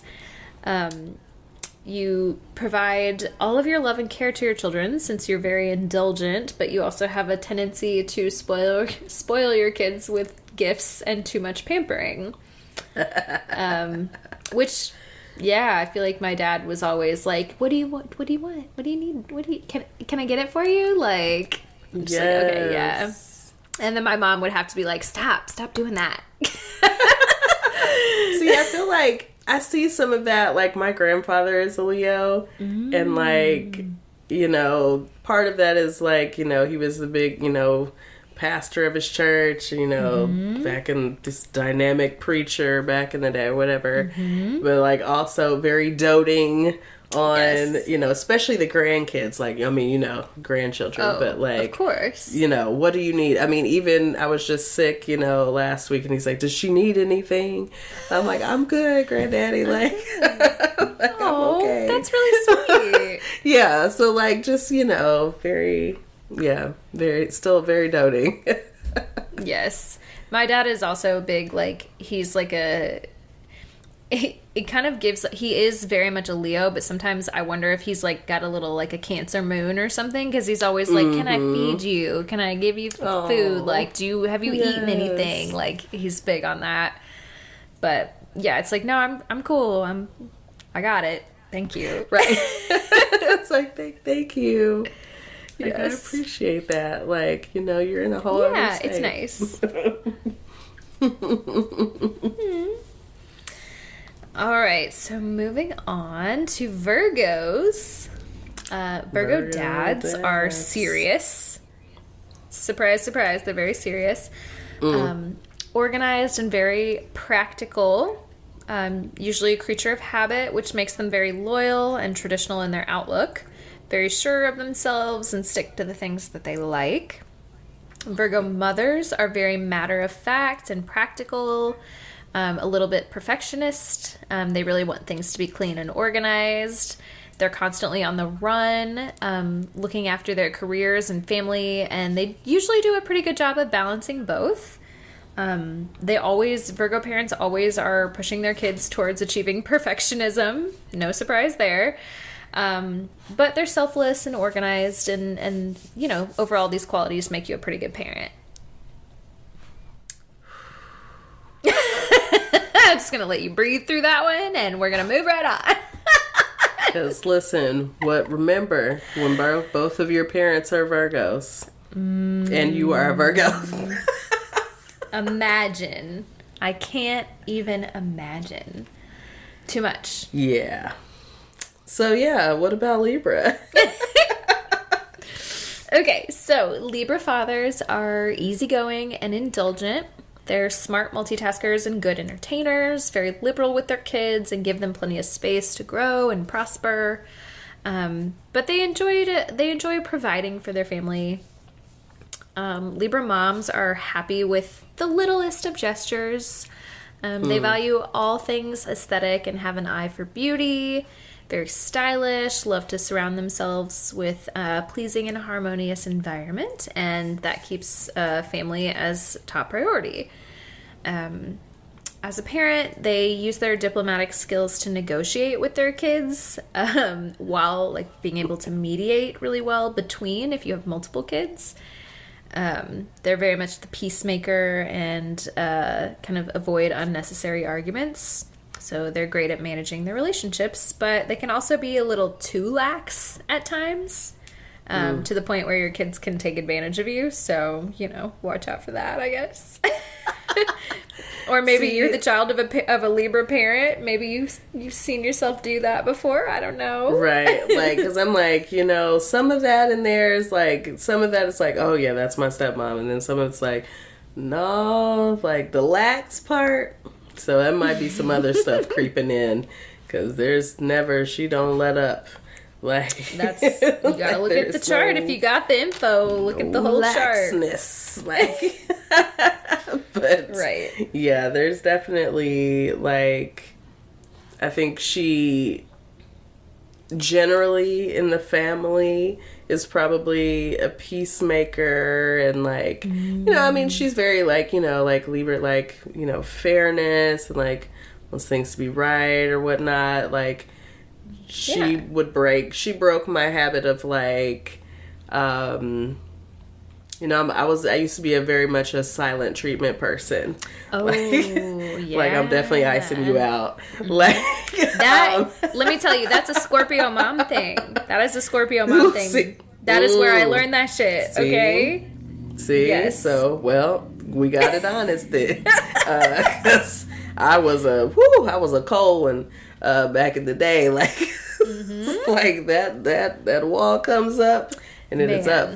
And my mom was like, look, I'm gonna give you a day or two at the most. And then this, what you doing, we gonna stop it. You're not gonna hold yourself up in your room. You're not doing all this. Like, you have like black parents that you don't pay no bills in this house, so you're not gonna do that anyway. Right. Like, they throw that in there, like, this is my house. And you will not. Yep. Yeah. So we broke the habit of like going to that place when you're upset with someone and learning how to communicate. Yes. I think that my mom and I, obviously I'm not a moody teenager anymore, so that helps, but that silent treatment thing is like, that is something that I know I learned from her because I watched her do it to my dad. And it drove him crazy because he's a Leo and all he wants is for someone to pay attention to him. And, her thing would be like, I'm not going to pay attention to you at all. I'm just going to pretend like you don't exist. Like, I was like, oh man, all right. Some dynamics to work out in therapy later. But we've all come a long way. We're all working past it. Listen, growth. Man, that silent treatment shit is... Yeah. It's hard to unlearn. Anyway. It's hard to learn, but it is effective. It does work, but at what cost? Do things. Yeah. At what cost? Remember, Virgos? At what cost? At what cost? Okay, so that's a great transition because now we're talking about Scorpio parents. Parents. Hey. Scorpio dads are often fearless and sharp. They're independent and moody. They may often come across as either intimidating or brooding. But under their tough demeanor, there's a cute dad who makes his children the center of his world and really does enjoy spending time with his kids. Scorpio moms are very all or nothing. They're intense and fiery, but can also be cold.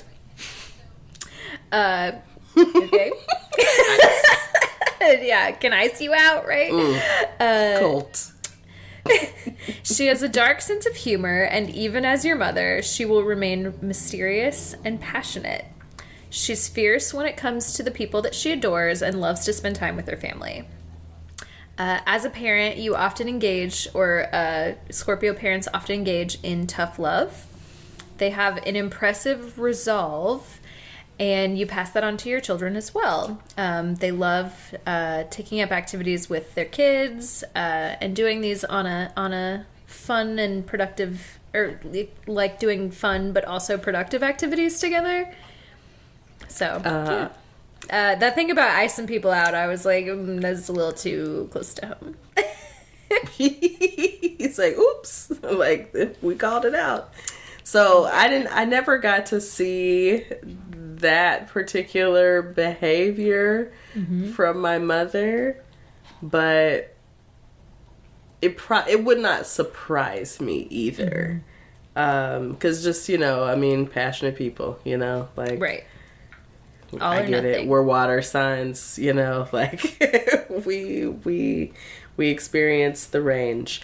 And sometimes we react in certain ways. Yes. But she was definitely the disciplinarian. I see that in there, like, the tough love. Like, again, like, there it is. And it was never like now we get into, like, specific kinds of punishments, right? Like, and maybe now, like, that's not what we would do. But, like, there was never like a I don't think my mom loves me, but like she was the one that was like I don't want to get a whooping for my mom. Right. Right. But like, so it's, you know, it's a weird thing, but it's like, it's very, you know, and then we can go back to like, you know, being nurturing, but also you go get this whooping. Yes. Again, a practice that I do not condone, but, you know, I understand. But it's that, you know, it was the 80s. No, it was the 90s. I get it. But yeah, it's a very interesting dynamic. Yeah. Look, Keith is very impatient right now. Look, apparently we can talk about Pisces moms. We're almost done. Momentarily. We're almost done, Keith. Keith can chime in. Yeah, what does he have to say? Cause he's like, bitch. Like, what's it like having a Pisces mom, Keith? No, I'm just kidding. Like, she doesn't feed me on time. Like,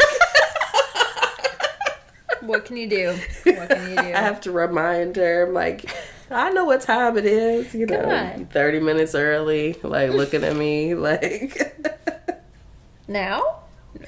Right, like, is it now? It's like, if you have 30 minutes, please give me those 30 minutes. All right, so let's move on to the Sagittarius parents. Sagittarius. So this says, Sagittarius dads can be more of your friend than your dad because they're a firm believer in independence and freedom. They sometimes can be sporty and outdoorsy. They're fun to be around and can regale you with stories, often making them into important life lessons. Very Sagittarius. I see it. Okay. Mm-hmm. A little preachy, you know. Yep. A little preachy. Mm-hmm. You're going to get this lesson. Like, I got something to impart upon you. Mm-hmm. Like, okay. A Sagittarius mom is full of life and energy and always ready to be on the go.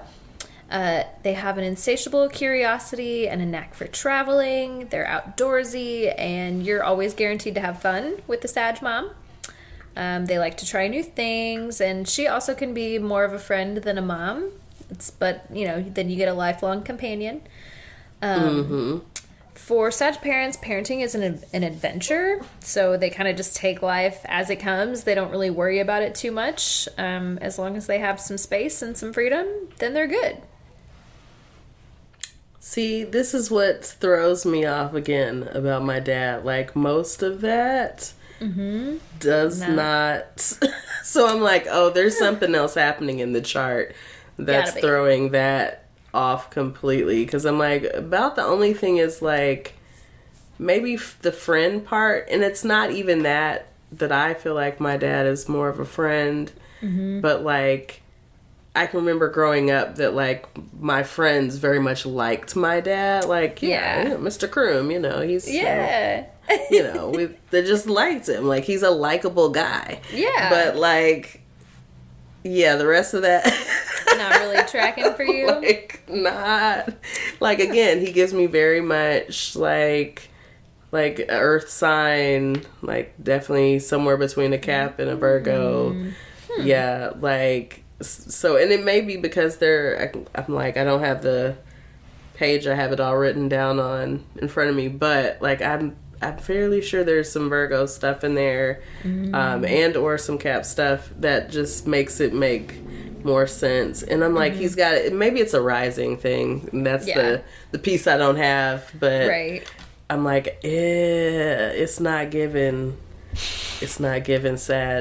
Do you ever wonder, especially I think about this with older people, when their placements like really don't make sense to me? Sometimes I have the thought like, I don't know, did they write down the wrong birth chart, or did they write down the wrong birthday for you at the hospital, or like, right day? Are you sure that that's when your birthday is? Like, well, here, let's throw this wrench into this thing, like, and this is a future episode topic, but like, there's that 13th sign. And I think it occurs somewhere between like Sag and Capricorn or something like that. Yeah. So, I mean, which would throw everything off, but like it could be something like that. Like, hey, well, that's why it doesn't make sense, because it just doesn't fit. Like, it's this whole other sign. Yeah, we have to do an episode about that, because you've mentioned that a few times, and I'm always like, what the fuck? What the fuck? There's like a 13th sign. I'm like, oh, well, this just throws everything off. I'm like, I'm just trying to figure out the 12 and all that comes with that. Right, I'm just now getting there. Right.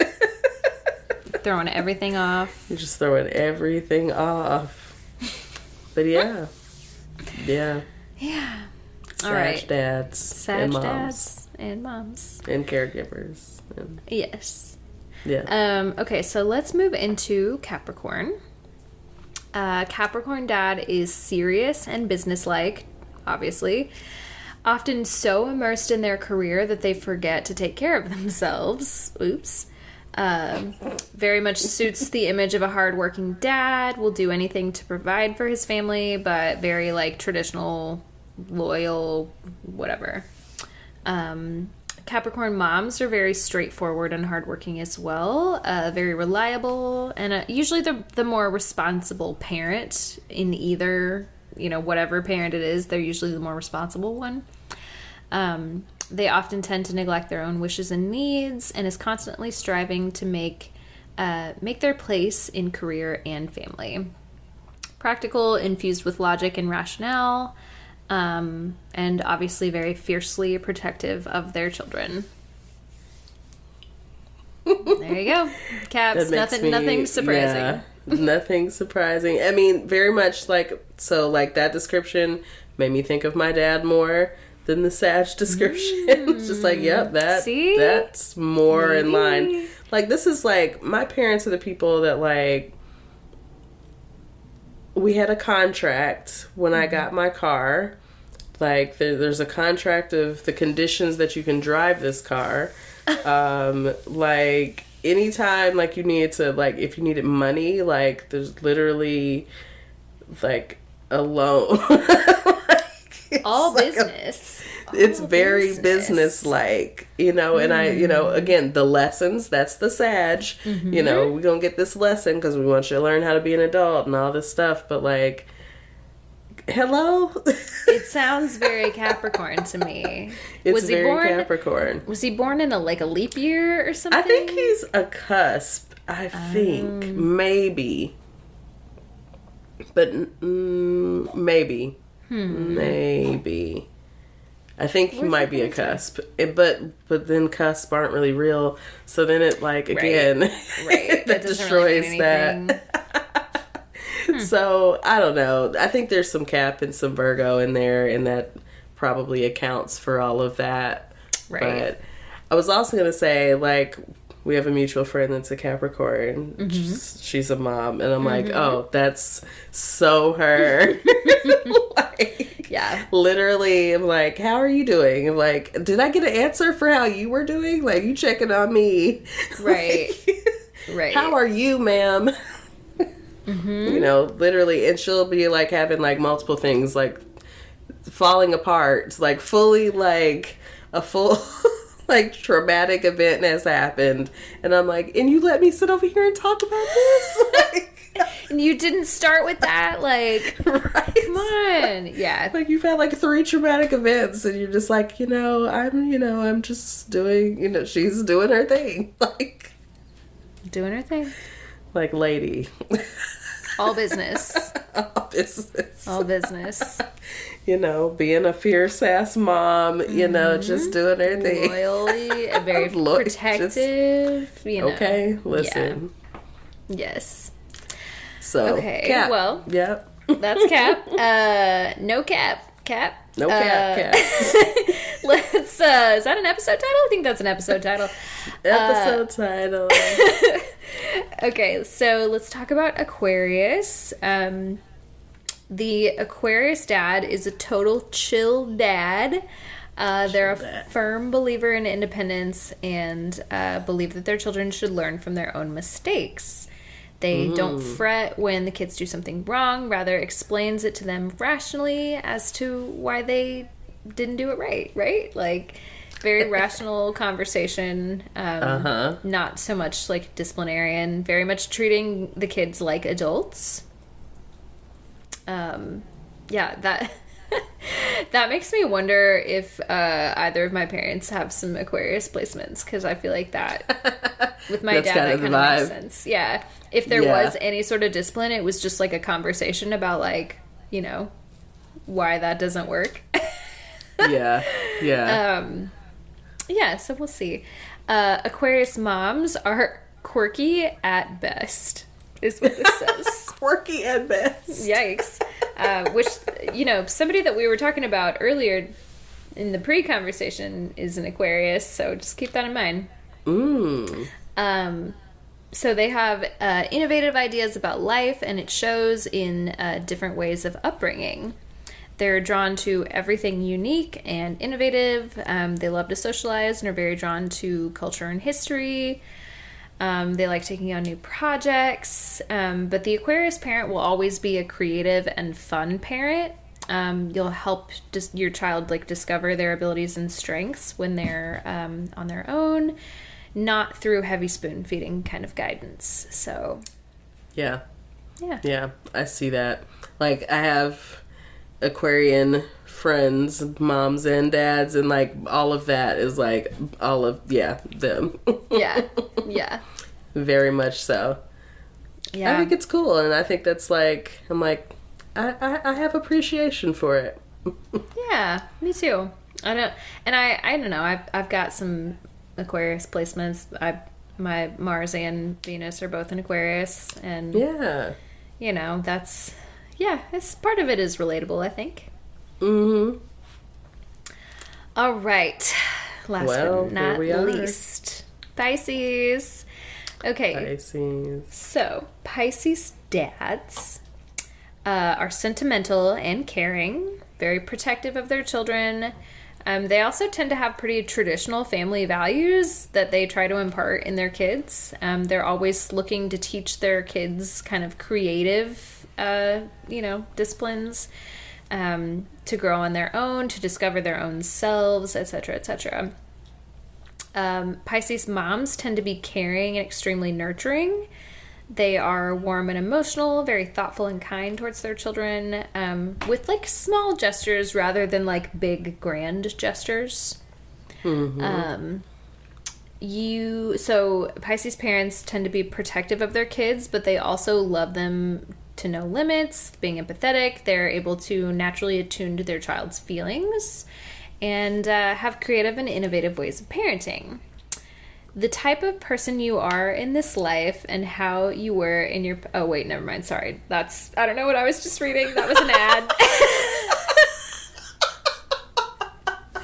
Oh, my God. Never mind. Leave me alone. I'm done. I am down. Not reading the ad. Sometimes it's hard to tell what's an ad and what's not. Anyway. Listen, sometimes your eyes are like, okay, I've been reading for a while. Right. But I was kind of looking for there to be like a downside to the Pisces parent, and I don't see one. The Pisces and the Aquarius parents honestly sound kind of great. Yeah. I mean, I think the thing about like the Pisces parent is kind of like the same thing I think about having a therapist as a parent, which, you know, Pisces make great therapists. But like, you know, just like the over empathizing, over like checking in, like, are you okay? Are you okay? You're like always concerned that you're like traumatizing your child in some way, shape, or form. You're just probably like overthinking things. You end up traumatizing them by like thinking that you're going to traumatize them all the time. Yes. Like you really just need to chill the fuck out and yes. You know. Yeah. It's like, Mom, go smoke a joint. Like, okay. Do what you need to do. Got it. It's like, yeah, what is it like having a pothead as a parent? It's like, that's probably more. Let's talk about Pisces as a parent. Like, let me tell you, it's fine. I turned out fine. See, there we are. No, I wouldn't describe either of my parents as potheads, but like they definitely did their fair share of things. Yeah. You know, when they were younger, etc. Just, it makes you just more open, and maybe more understanding of just different things. Sir. Keith says, now I got something to say about Pisces parents. Right, again, we're on Pisces parents. He's like, I got something to say. I want to get out this room. And the South got something to say. Keith got something to say. Keith got something to say, okay. Because we're doing Outcast references, apparently. Yes. Come on, Outcast Day. Yes.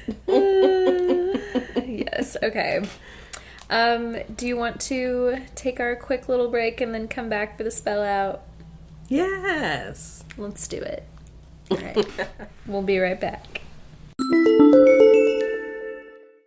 Welcome back to the I'm Such a Pisces podcast. This potentially short episode has probably turned into 2 hours. We have a special talent for being able to make a short topic long. And I love that for us. I love that for us. Yes. But I don't think either one of us really has a moment of the week per se. So I guess we're just going to get out of here. Do you want to tell them where they can find us? Well, if you just so happen to want to shoot us a little message, or hey, if you have ideas for Shelby's derby name. Oh, yes, please. Bring them. If you're slithering up in things, if you have, any things about slithering or any sliding, slip and slide, Shelby, I don't know. Now we're going derby, not porn star. Right. This is not my on the pole persona. This is my not the pole persona. That's right. Persona. True. This is the derby persona. If you have other suggestions, you are welcome to send those as well. We may or may not just share them loud on the show. Yes. Don't get crazy now. Don't please. Get out of pocket. But if you would like to comment, anything about cosmic love, anything about the topics we have talked about at any point in time, or just general astrology, our email address is suchapiscespod@gmail.com, and that is spelled SuchaPiscespod@gmail.com. You can also find us at Such a Pisces Pod on Instagram, Twitter, and of course, Facebook.